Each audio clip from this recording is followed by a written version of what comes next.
Krishnavel cinemas நேயர்களுக்கு வணக்கம். நான் உங்கள் கிருஷ்ணவேல்.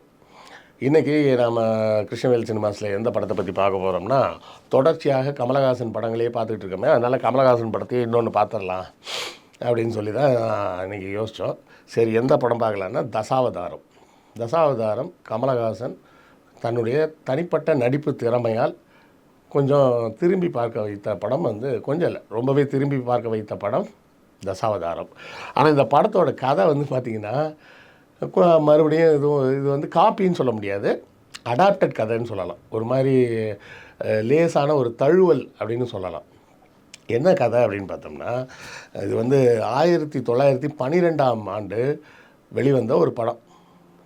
1912 அப்படின்றீங்களா? ஆமாம், சுமார் 113 ஆண்டுகளுக்கு முன்னாடி வந்த படம் அது. அது முதல்ல பிளாக் அண்ட் ஒயிட்டில் தான் எடுத்திருந்தாங்க. அதுக்கு பிறகு அது கலரில் மாற்றினாங்க, டெக்னிக் கலர் அப்படின்னு. அதுவும் அந்த கலர் எப்படி செய்யப்பட்டதுன்னா, அந்த நெகட்டிவில் உட்காந்து ஃப்ரேமாக கையாலே கலர் அடித்து அந்த கலரை கொண்டு வந்திருக்கிறாங்க.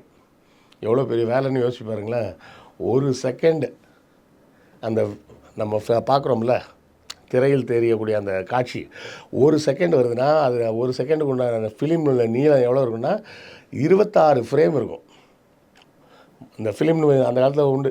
இப்போ உள்ள பசங்கள்லாம் பார்த்துருக்காங்களான்னு தெரியல, பழைய ஆட்களுக்கு பார்த்துருப்பாங்க. நம்ம பிளாஸ்டிக் மாதிரியே இருக்கும்.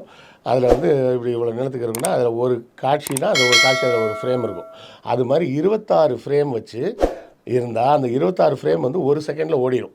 அப்போ அதை வச்சு கிட்டத்தட்ட எவ்வளோ லென்த் இருக்கும், எப்படியும் ஒரு 12,000 அடி, 12,000 ஃபீட்டு நீளத்துக்கு ஒவ்வொரு ஃப்ரேமாக உட்காந்து பெயிண்ட் அடிச்சிருக்காங்க, கலர் அடித்து அதை அதுக்கப்புறம் கலர் படமாக மாற்றி காமிச்சிருப்பாங்க. அந்த படத்தோட கதை என்னன்னு கேட்டிங்கன்னா, ஒரு அனாதை சிறுமி,